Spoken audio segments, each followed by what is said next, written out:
Welcome all to another lecture of NTET. अभी हम unit number 3 start करेंगे। इसमें क्लासरूम मैनेजमेंट के बारे में बताया गया है। इसमें बहुत सारे सब टाइप्स हैं। वो है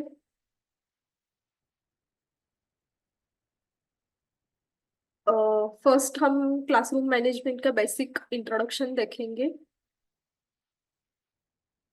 उसके बाद practical classroom management, psychology and classroom management, personal approach to classroom management, ensuring engagement and motivation in the classroom management, routines and technology in the classroom, forming positive learning environments, disciplinary problems, management strategies for diverse classrooms.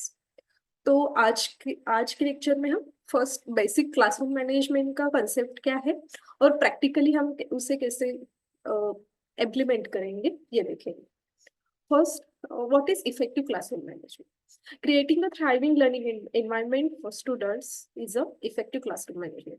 हम कोई भी education या knowledge sharing करते हैं, वो student को अच्छे से समझना चाहिए, वो उनका इम्प्लीमेंट अच्छे से करने चाहिए। इसके लिए जो भी fun and easy environment atmosphere जहाँ हम जिस कौन से स्ट्रैटेजी से करते हैं वो सब क्लासरूम मैनेजमेंट में। It includes teachers' proactive and strategic actions to maintain an orderly, engaging and productive learning environment. Learning environment productive बनाने के लिए, वो इफेक्टिव बनाने के लिए टीचर्स जो भी स्ट्रैटेजीज करते हैं वो सब क्लासरूम मैनेजमेंट में आते हैं। तो इसके कुछ मेन पॉइंट्स है वो हम देखेंगे। Setting clear expectation and procedures. जो भी हम स्टूडेंट्स से एक्सपेक्ट करते हैं वो उनको अच्छे से उसकी आइडिया देना चाहिए। अभी हम एनटीईटी के लेक्चर्स कर रहे हैं, तो स्टूडेंट्स आपको पता है कि एनटीईटी क्या है, उसमें हम क्या किस लिए ये एग्जाम दे रहे हैं, कितने पॉइंट्स जरूरी है, इसमें एमसीक्यू रहने वाले हैं, कितने एमसीक्यू रहने वाले हैं, ये सब आइडिया हमने पहले ही दिया है। और एनसीआईएसएम के वेबसाइट पे भी ये सब डिस्क्रिप्शन है। तो एक्सपेक्टेशन क्या है वो पहले ही हमें पता है कि हमें ये बेसिक टीचिंग के जो भी कंसेप्ट है वो समझ के लेना है और उसके ऊपर एक एग्जाम कंडक्ट होगी, वो एग्जाम हमें देना है। तो उसका हम जो भी एक्सपेक्टेशन है स्टूडेंट से 50% मार्क्स लेना है, ये एक्सपेक्टेशन है, ये हम लेकिन हमें कंसेप्ट भी समझना चाहिए उसके साथ साथ। वैसे ही क्लासरूम के कुछ रूल्स एंड रेगुलेशन होने चाहिए। अभी ऑनलाइन एजुकेशन में इतना रूल्स एंड रेगुलेशंस का ये नहीं होता है। फिर भी ऑनलाइन एजुकेशन में हम पहले ही रूल्स बता देते हैं कि सब पार्टिसिपेंट्स अपना माइक म्यूट करें या कुछ डिस्टरबेंस नहीं आना चाहिए, ऐसे रूल हम कर सकते हैं। वैसे ही और जो भी हमारे रेगुलर क्लासरूम्स होते हैं, ऑफलाइन क्लासरूम रहते हैं, उसके लिए भी कुछ रूल्स एंड रेगुलेशन रहना चाहिए। कौन से वक्त क्लास में आना चाहिए, क्लास में बिहेवियर कैसा रहना चाहिए, ये सब हम रूल्स प्रॉपरली, आपका ड्रेसिंग कोड कैसा रहना चाहिए, सब रूल्स हमें पहले ही बता देना चाहिए। Establish routines and procedures. जो भी हम हमारे करिकुलम में जो भी हम रूटीन रखने वाले हैं, जैसे कि क्लासेस का शेड्यूल रहेगा या कुछ वीडियो ऑडियो विजुअल प्रेजेंटेशन का, पेपर प्रेजेंटेशन का शेड्यूल रहते हैं। क्लासरूम्स में हम कॉलेज में देखते हैं कि हम हमारे बहुत सारे रूटीन्स रहते हैं, तो वो उसका शेड्यूल हमें पहले से ही बनाना चाहिए और स्टूडेंट को अच्छे से उसका नॉलेज भी उसका नॉलेज भी देना चाहिए। जो भी हम प्रोसीजर्स कंडक्ट करने जा रहे हैं उसकी भी डिटेल्ड एक्सप्लेनेशन स्टूडेंट्स को हमें देना चाहिए। जो भी हम एग्जाम्स कंडक्ट करने वाले हैं, जो टेस्ट कंडक्ट करने वाले हैं, या जो भी ग्रुप एक्टिविटी रहता है, उसका सब बहुत से कैंप भी रहते हैं कॉलेज में, तो वो सभी प्रोसीजर्स का हमें पहले ही स्टूडेंट को अच्छे से एक्सप्लेनेशन देना चाहिए कि वो भी माइंड से प्रिपेयर रहे हैं हम हाँ, हमें इस साल में हमारे करिकुलम में ये सब एक्टिविटीज करनी है। तो एक बेसिक रूटीन रूल्स प्रोसीजर्स जो भी है हमें स्टूडेंट को बताना चाहिए। Communicate expectation clearly. हमें अपने स्टूडेंट से क्या एक्सपेक्टेशन है वो पहले ही बता देना चाहिए। बाद में हम नहीं बोल सकते उनको कि आप ऐसे करने चाहिए था, आपको ऐसा करना चाहिए। वो तो हमसे सीखने के लिए आ रहे हैं। तो हमें उनका नॉलेज बढ़ाना है।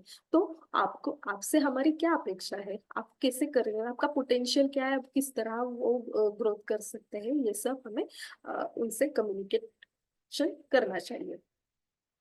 ये सब हमने क्लासरूम कम्युनिकेशन में भी देखा है। क्लासरूम कम्युनिकेशन अच्छे से होना चाहिए, तो ही हमें क्लासरूम का जो भी इफेक्ट्स चाहिए वो अच्छे से मिलेगा। बिल्डिंग सेकेंड पॉइंट है बिल्डिंग पॉजिटिव रिलेशनशिप्स।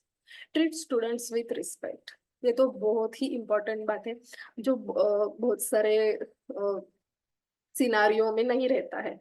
बहुत टीचर देते भी हैं लेकिन कुछ नहीं देते। तो हमें हमें अपने स्टूडेंट्स, हम अभी टीचिंग प्रोफेशन में जाने वाले हैं, तो हमें पहले से ही ये सब रूल्स, जो भी फैक्टर्स है, हमें अच्छे से उससे जानकारी लेनी चाहिए कि स्टूडेंट्स को हमें रिस्पेक्ट देना है। क्यों हम इक्वली, जब हम इक्वल स्टेज पे आते हैं तभी नॉलेज शेयरिंग अच्छे से होता है। तो स्टूडेंट की मेंटालिटी रहेगी, उनकी जो भी कंडीशन है उसको हमें रिस्पेक्ट दे के उनकी बात उनकी तरह सोच के उनकी बात भाषा में उनको समझ आनी चाहिए। तो उनको रिस्पेक्ट देना बहुत जरूरी बात है। Get to know your students. कुछ स्टूडेंट्स इंटेलिजेंट होते हैं, कुछ स्टूडेंट को थोड़ा देर लगता है। तो ऐसे स्टूडेंट को हमें पहचानना चाहिए। कई स्टूडेंट को कोई होमसिक रहता है, कोई की इच्छा नहीं रहती इस फील्ड में आने की, फिर भी आ जाते हैं, या किसी प्रेशर में। तो हमें सबका सिनारियो पहचानना चाहिए और उसके हिसाब से उनसे बातचीत करनी चाहिए। उनको मोटिवेशन देना चाहिए। तो उनका थोड़ा अपना उनका नॉलेज हमें रहना चाहिए। सिर्फ मतलब प्रोफेशनली सिर्फ हाँ हम इतना इतना टॉपिक ही है हम सिखा रहे हैं बस इतना ही, लेकिन उसके बाद उसके आगे भी उनके क्या प्रॉब्लम्स है उनको ये करके हमें देखना चाहिए। Positive reinforcement. जो स्कूल में क्लासरूम में सॉरी कॉलेज में क्लासरूम में हमें पॉजिटिव एनवायरनमेंट क्रिएट करना चाहिए, तभी अच्छे से कम्युनिकेशन होगा, नॉलेज शेयरिंग अच्छे से होगा। नेक्स्ट एस्पेक्ट है एंगेजिंग इंस्ट्रक्शंस एंड करिकुलम। अभी हमने वही देखा, वैरायटी इन टीचिंग अप्रोचेस। अभी जो भी हम टीचिंग सिर्फ लेक्चर्स लेना है, तो कभी कभी हम ग्रुप एक्टिविटीज ले सकते हैं, या कोई कभी सरप्राइज टेस्ट ले सकते हैं, कभी एक टॉपिक बताएंगे और हम सब उस पे बात करेंगे, सब एक एक लाइन उसके ऊपर बोलेंगे। ये भी अच्छे से नॉलेज शेयरिंग होता है। कुछ उनके बीच में कॉम्पिटिशन, छोटे छोटे गेम्स के माध्यम से हम टीचिंग कर सकते हैं। तो वैरायटी ऑफ टीचिंग अप्रोचेस हमें रहना चाहिए। कभी गेस्ट लेक्चर ऑर्गेनाइज कर सकते हैं। तो ये वैरायटी टीचिंग में रहनी चाहिए, तो स्टूडेंट अच्छे से वो गेन करते हैं। Relevance and real world connection, ये भी बहुत बहुत इम्पोर्टेंट है कि हम आयुर्वेद को पढ़ा रहे हैं, वो अनादि है, लेकिन जो पहले बताया गया है, अभी कुछ एडवांस टेक्निक आई है, अभी कुछ एडवांस जो भी रूल्स है आयुष की तरफ से कुछ नए नए पहल हो रही है। तो उस सब का कनेक्शन हमें स्टूडेंट को उनसे कनेक्टेड रहना चाहिए। जो भी अपडेट्स रहते हैं, सीएमईज रहते हैं, उनको पार्टिसिपेट कराना चाहिए। तो हम रियल वर्ल्ड में प्रैक्टिकली हम वो कनेक्टेड रहते हैं। डिफरेंशिएशन करना चाहिए। Adapt instructions and learning materials to meet the individual needs and abilities of each student, ensuring everyone has the opportunity to learn and succeed. सबकी अपॉर्चुनिटी है सक्सेस करने की, तो उस तरह से स्टूडेंट को बताना चाहिए। Creating a structured and organized training environment. Basically ये सभी पॉइंट्स यही बता रहे हैं कि हमें एक जो भी सिखाना है, जो सीखने वाले हैं उनको उनके करिकुलम का फ्रेमवर्क अच्छे से पता रहना चाहिए कि फर्स्ट टर्म में हम ये टॉपिक देखने वाले हैं, हमें ये एक्टिविटी करनी है, कुछ विजिट्स रहेंगे तो ये करना चाहिए। ये सब फ्रेमवर्क उन्हें पहले से ही पता रहना चाहिए। अरेंज द अभी creating structured and organize training environment, जो भी हम ऑफलाइन एजुकेशन में ये अच्छे से हो सकता है कि क्लासरूम जो रहता है वो उसका स्ट्रक्चर अच्छे तरीके से होना चाहिए। सभी अरेंज द फिजिकल स्पेस थ्रॉटफुली, जो भी बेंचेस का अरेंजमेंट है, सीटिंग अरेंजमेंट है, एक टीचर का सभी स्टूडेंट्स की तरफ इक्वल अटेंशन जाना चाहिए। इस तरह वो सीटिंग अरेंजमेंट रहनी चाहिए, स्टूडेंट को बैठने के लिए तकलीफ ना हो, उनके पोस्चर अच्छे रहे, इस तरह से वो सीटिंग अरेंजमेंट रहना चाहिए। और कभी कभी हम ग्रुप एक्टिविटीज लेंगे तो वो भी अच्छे से उसमें करना आना चाहिए, ऐसे सीटिंग अरेंजमेंट करनी चाहिए। क्लियर एक्सपेक्टेशंस फॉर स्टूडेंट को अपने जो भी उनका स्टडी मटेरियल है वो रखने के लिए स्पेसिफिक जगह रहनी चाहिए। Time management and clear transitions, plan lessons effectively, allocate appropriate for different activities, and provide clear cues for transition between activities to maintain focus। ये भी बहुत इंपॉर्टेंट है। हम एक्टिविटी पे एक्टिविटी लेते जाते हैं, लेकिन उसके बीच में उनको प्रोग्रेस मतलब कुछ आगे के एक्टिविटी के बारे में सोचने के लिए, कुछ प्लानिंग करने के लिए कुछ टाइम भी रखना चाहिए। ये addressing misbehaviour and performing self discipline, इसमें क्या है कि मिसबिहेवियर स्टूडेंट का हमें पहचानना चाहिए और उसके हिसाब से हमें डिसिप्लिन लाना चाहिए। पहले हमें खुद को डिसिप्लिन रहना चाहिए। फोकस ऑन प्रिवेंशन, मिसबिहेवियर होना ही नहीं चाहिए, इसके ऊपर हमें ध्यान देना चाहिए। स्टूडेंट्स हमें फ्रेंडली रहे या उनकी कंडीशन को समझ ले, उनको रिस्पेक्ट दे, तो वो हमें मिसबिहेव थोड़े बहुत मिसबिहेवियर कर प्रिवेंट हो सकते हैं। Establish clear expectation, routines, and positive reinforcement to minimize the likelihood of disruptive behavior। हम सब फ्रेमवर्क पहले से ही हमने किया है, या जो भी हमें एक्सपेक्टेशन है वो उनको पहले से ही बता दिया, तो स्टूडेंट से मिसबिहेवियर के चांसेस कम हो जाते हैं। Early intervention, address minor issues promptly and consistently to prevent them for escalating. ये भी बहुत स्टूडेंट का थोड़ा सा हमें मिसबिहेवियर का पता चला है, या कुछ तो वो रॉन्ग पाथ पे चल रहे हैं ऐसा पता है, तो फर्स्ट एक्शन वही लेना चाहिए। ठीक है, उनको अभी इस बार ही छोड़ देते हैं, बाद में देखेंगे, ऐसा नहीं करना चाहिए, नहीं तो वो बात बढ़ सकती है। जो वो माइनर कंडीशन में है तभी उसे टैकल करना चाहिए मिसबिहेवियर को। Clear and consistent consequences, develop a system of fair and consistent consequences for rule violations, promoting accountability and understanding behavioral expectation। कुछ सिस्टम रहने चाहिए कॉलेज में कि ये सब जो मिसबिहेवियर होते हैं तो उनको एड्रेस करने के लिए, जैसे एंटी रैगिंग कमिटी रहती है कॉलेज में, और भी बहुत सारे कमिटीज रहती है कि वो उसका इम्प्लीमेंटेशन हमें करना चाहिए। स्टूडेंट को पहले ही, हमारे यहाँ ये कमिटी है, हम कोई भी मिसबिहेवियर होता है तो ये आपके ऊपर एक्शन हो जाएगा, ये पहले ही उनको बताना चाहिए, इंडक्शन प्रोग्राम में ही बताना चाहिए। Collaboration and communication with parents and guardians, ये अक्सर कॉलेज में नहीं होता, लेकिन ये कॉलेज लेवल पे भी होना चाहिए।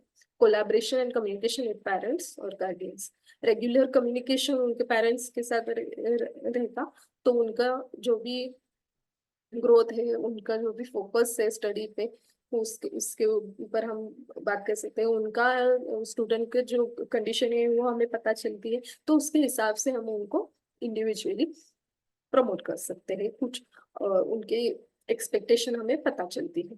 Partnership building, work collaboratively with parents, guardians to create a consistent and supportive learning environment for students both at school and home। So effective classroom management is an ongoing process. ये सब एक साथ ही नहीं होता, जब ये इवॉल्विंग प्रोसेस है, इसको continuous effort, adaptation and reflection की बहुत जरूरत है। Combination of these strategies result in empowerment of student in all formats. Student की मेंटल और एजुकेशनल दोनों ही ग्रोथ हो सकती है जब हम ये सब स्ट्रेटेजी अच्छे से इम्प्लीमेंट करें। तो एक बार हम फिर से सिर्फ हेडिंग्स देखते हैं कि इफेक्टिव क्लासरूम मैनेजमेंट की स्ट्रेटेजीज क्या है। स्टेटिंग क्लियर एक्सपेक्टेशन एंड प्रोसीजर, उनको अच्छे से हमें क्या चाहिए, अब हमारी उनसे क्या अपेक्षा है वो बतानी चाहिए। बिल्डिंग पॉजिटिव रिलेशनशिप, उनको रिस्पेक्ट देना चाहिए, उनको समझना चाहिए। इंगेजिंग इंस्ट्रक्शंस एंड करिकुलम का फ्रेमवर्क पहले से ही बता देना चाहिए। एग्जाम्स कब होगी, यूनिट कौन सा यूनिट कब खत्म होगा, वो उसके हिसाब से भी हमारा एजुकेशन चलता रहना चाहिए। Creating structured and organize training environment का जो भी ऑर्गेनाइजेशन वो अच्छे से होना चाहिए। उनका सीटिंग अरेंजमेंट, उनके मटेरियल्स रखने के लिए अच्छी सी जगह, वो सब प्रॉपर रहना चाहिए। Addressing misbehaviour and promoting self discipline, discipline भी रखना बहुत जरूरी है। मिसबिहेवियर को एड्रेस करके उनको वही रोकना चाहिए। कोलैबोरेशन विद पेरेंट्स, पेरेंट्स से कोलैबोरेट करके हमें स्टूडेंट का अच्छे से नॉलेज लेना चाहिए। अभी हम देखेंगे practical classroom management.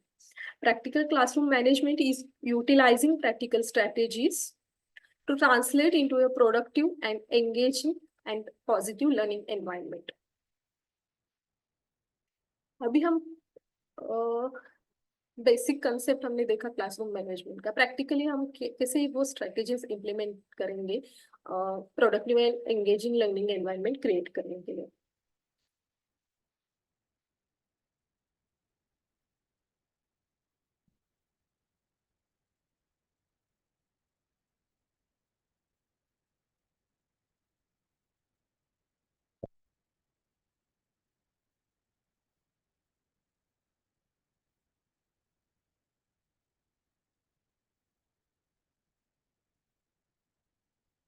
So first इसका point is setting the stage, classroom layout.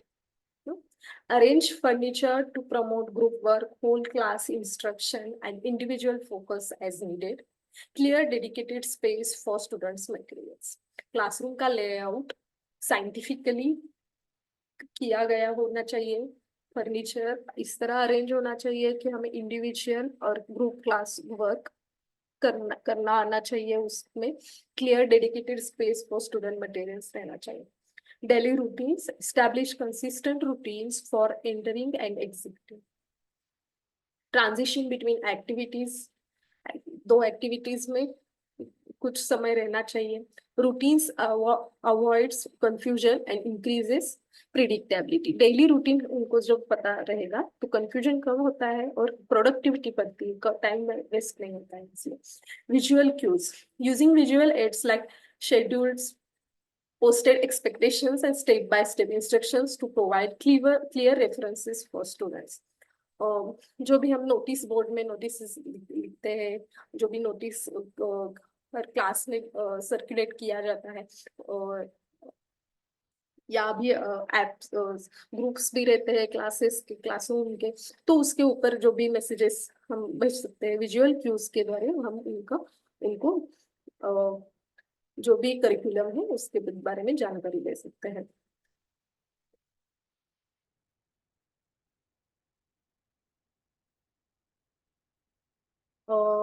Engaging instruction, variety is the key. Include various teaching methods within a single lesson like discussions, hand-on activities, collaborative projects and technology integration. एक topic हम ले रहे हैं तो उसके ऊपर कुछ पहले बेसिक डिस्कशन होगा, इसमें क्या होता है। हैंड्स ऑन एक्टिविटीज लाइक हम स्टूडेंट्स को कुछ पोस्टर्स बनाने के लिए कह सकते हैं, या कुछ उसके ऊपर शॉर्ट ऐसे लिखो या कुछ भी ऐसे। हैंड्स ऑन एक्टिविटीज, पेंटिंग जैसे एक्टिविटीज भी हम ले सकते हैं। डायग्रामेटिक प्रेजेंटेशन करने के लिए बोल सकते हैं। कोलैबोरेटिव प्रोजेक्ट्स, स्टूडेंट्स के ग्रुप करके हम वो उनको एक प्रोजेक्ट दे सकते हैं टेक्नोलॉजी इंटीग्रेशन करके, मतलब उनको उस टॉपिक का प्रेजेंटेशन करने के लिए बोल सकते हैं। ये बहुत सारे एस्पेक्ट्स आते हैं टीचिंग के, तो ये सब वैरायटी टीचिंग में रहनी चाहिए। Clear learning objectives gives an idea to the student about their learnings, keep students focused. Start each lesson by clearly outlining the learning objectives. This helps students understand what they are expected to learn and keep them focused. Active learning, open ended questions रहने चाहिए, group discussions होने चाहिए, activities that require students to apply their knowledge and skills. तो ये active learning का part है, जो भी ग्रुप डिस्कशंस रहेंगे या उनके कुछ छोटे छोटे गेम्स के माध्यम से भी हम उनको नॉलेज शेयरिंग कर सकते हैं। इफेक्टिव कम्युनिकेशन रहना चाहिए, positive language for positive atmosphere and encouragement. हमें हमेशा आशावादी रहना चाहिए। एग्जाम गोइंग स्टूडेंट्स को तो बहुत अच्छे से पॉजिटिवली उनको बताना चाहिए, आपने अच्छे से तैयारी की है, सब जो भी क्वेश्चंस आएंगे आप अच्छे से करोगे, ये सब पॉजिटिव लैंग्वेज उनको रहनी चाहिए। वो अभी कम पर उनके एफर्ट्स कम पड़ रहे हैं या कुछ गलती हो रही है, तभी भी उनको पॉजिटिवली बात करके समझाना चाहिए। Non verbal cues, maintain good eye contact, project your voice, clear body language to convey your message effectively. ये हमने कम्युनिकेशन में भी देखा है, इफेक्टिव कम्युनिकेशन के लिए वर्बल क्यूज, वर्बल वर्डिंग्स के साथ साथ नॉन वर्बल क्यूज भी बहुत इंपॉर्टेंट है। आपके आई कांटेक्ट कैसी है, बॉडी लैंग्वेज कैसी है, इसके हिसाब से सामने वाला आपको अच्छे से इफेक्टिवली सुन सकता है। आप तो ये सब हमें अभी टीचिंग प्रोफेशन में जाना है, तो वो अच्छे से ये सब नॉन वर्बल क्यूज का इस्तेमाल करना आना चाहिए। Active listening, listen student question and concern carefully, build trust, show respect, solution of problem। तो स्टूडेंट का हम अच्छे से सुन लेंगे तो क्या फायदा होता है कि स्टूडेंट को एक ट्रस्ट होता है, हाँ सर टीचर हमारा सुन रहे हैं, हमारा जो कहना है वो उनको समझ रहा है, उससे रिस्पेक्ट भी मिलता है, स्टूडेंट को भी अच्छा लगता है और सॉल्यूशन का प्रॉब्लम जल्दी से निकलता है। तो उनका कुछ सिली क्वेश्चंस भी रहते हैं बहुत बार, तो हमें ऐसा नहीं करना चाहिए तुम्हें इतना भी नहीं आता, ऐसा नहीं कहना चाहिए। जो भी है उसका पूरा समझ के लेके उसको किस लैंग्वेज में वो समझ में, किस वे में वो समझ में आ सकते हैं, उस वे में हमें समझाना चाहिए। ये सब कब होगा, जब हम उनकी बात अच्छे से सुनेंगे। प्रोएक्टिव क्लासरूम मैनेजमेंट, उसमें क्या है, signal system, raising a hand, playing a child, using pre determined phrase etcetera. अभी हम ऑनलाइन एजुकेशन में भी देखते हैं, किसी को कुछ क्वेरीज है तो रेज हैंड का ऑप्शन रहता है, तो एक स्पेसिफिक रूटीन है, वो आपस में ही बात नहीं करना चाहिए, उनको कुछ क्वेरी है या कुछ प्रॉब्लम है कुछ भी, तो उनको हाथ ऊपर करके बताना चाहिए, या कुछ भी उनका फ्रेज पहले से ही बताया गया है वो यूज करके सिग्नल सिस्टम, मतलब कुछ तो सिग्नल देना चाहिए। Movement breaks to release energy and refocus attention. हम एक एक कंटिन्यूअस लेक्चर्स रहते हैं तो स्टूडेंट फोकस कर नहीं सकते, हमारा attention span I think 45 minutes तक रहता है मैक्सिमम, उसके बाद हमारा फोकस कम होते जाता है, तो थोड़े बीच में ब्रेक्स लेने चाहिए, मतलब थोड़ा उनका अभी एक लेक्चर खत्म हुआ है, हमने एंटर किया है तो फटाफट टीचिंग स्टार्ट नहीं करना चाहिए। पहले स्टूडेंट क्या उनका क्या अभी करिकुलम में क्या चल रहा है, वैसे कुछ भी हम बात कर सकते हैं उनसे पहले, और बाद में हमारा जो भी टीचिंग का टॉपिक है वो स्टार्ट करते। फर्स्ट 5 मिनट्स तो उनको स्टेबल करने के लिए देना चाहिए। इसे ही हम मूवमेंट ब्रेक्स कहते हैं कि to release energy and refocus attention. Positive reinforcement, acknowledge student according to their achievements, उनकी जो भी पॉजिटिव एफर्ट्स है उनके एफर्ट्स को हमें एक्नॉलेज करना चाहिए। तो उनको वो और भी अच्छे से स्टडी करते हैं और उनका परफॉर्मेंस और भी अच्छे से होता है। तो acknowledgement is very important. Addressing misbehaviour, redirect, उनका डायरेक्शन गलत हो रहा है तो उनको सही पथ पर लाना है। तो जो भी डायरेक्शन, तो उनको अपनी विश्वास में लेके उनसे बात करनी चाहिए कि आपका ये गलत हो रहा है और आपको ये सुधारना चाहिए। Logical consequences, implement pre-established and consistent consequences for rule violations. These consequences should be fair, age appropriate, and relevant to the behavior. कभी मिस्टेक्स को हमेशा जो मिस्टेक्स हमें थोड़ा ज्यादा गंभीर रखते हैं तो उसके लिए जो लगती है वो एक्शन लेना ही चाहिए। उसके लिए उनसे अच्छे से कम्युनिकेशन करके वो एक्शन लेना चाहिए। Documentation and communication, keep a record of significant misbehaviors and maintain open communication with parents and guardian regarding classroom expectation and students behavior। कुछ स्टूडेंट रहते हैं वो बार बार गलतियां करते रहते हैं या कुछ तो उसका एक रिकॉर्ड रहना चाहिए। हमारे सर ये रिकॉर्ड रखते थे, कुछ भी गलती हो गई आप ये कुछ लेक्चर्स मिस किए हैं आपने या कुछ उन्होंने जो काम बताया है वो आप अपने अच्छे से प्रॉपर नहीं किया है तो वो हमें मेमो भेजते थे। तो वो उसका एक और अपनी हर एक स्टूडेंट की फाइल रहती थी उसमें वो लगाने के लिए बोलते थे। तो वो डॉक्यूमेंटेशन उनका बहुत ही था कि सब उनका कुछ भी मंथली प्रेजेंट ही रहेगी, मंथ उसने मंथ में क्या किया है उसका सब समरी हमें वो लिखने के लिए बोलते थे। हर मंथ एंड को हमने उस मंथ में क्या सीखा, कुछ क्या नया किया, वो सब बताने को बोलते थे। तो डॉक्यूमेंटेशन ये बहुत इंपॉर्टेंट है। हमें बाद में पता चलता है कि हमने कैसे ग्रोथ किया, हमारी क्या गलती हुई थी, और वो पेरेंट्स को भी बताने के लिए इम्पोर्टेंट रहता है। तो डॉक्यूमेंटेशन हर स्टूडेंट का रहना चाहिए।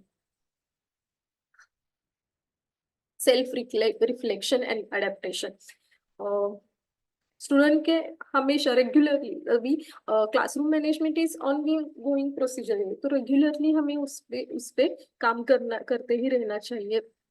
Don't hesitate to seek support from colleagues, mentors or school administrators when facing challenges. Collaboration and sharing best practices can be valuable resources। हमारे कलीग्स या अदर कॉलेजेस के जो भी रहते हैं या अपने ही कॉलेज में हमें एक्सपीरियंस शेयर करना चाहिए। हमें जो भी चैलेंजेस आ रही है, जो भी स्ट्रैटेजीज डिस्कस करना चाहिए कि ये वर्क होगा कि नहीं, तो वो हमें हमेशा अपने कलीग्स, सीनियर्स, एडमिनिस्ट्रेटर्स से कांटेक्ट में रहना चाहिए। ये हमारा ये मैं स्ट्रेटेजी अप्लाई करने जा रही हूँ, तो इसका इम्प्लीमेंटेशन कैसे होगा वो सब हमें एक दूसरे से बात करके फिर इम्प्लीमेंट करना चाहिए।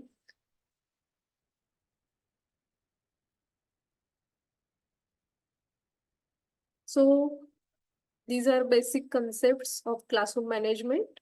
और प्रैक्टिकली क्लासरूम मैनेज करने के लिए हमें ये सब पॉइंट्स को याद में रखना चाहिए कि क्लासरूम का लेआउट साइंटिफिकली अच्छे से होना चाहिए। उनके रूटीन्स हमें क्रिएट करके उनको बताना चाहिए। विजुअल क्यूज का यूज करना है या इंस्ट्रक्शंस कैसे देना है, एक्टिव लर्निंग कैसे होनी चाहिए, ये सब उसमें आता है।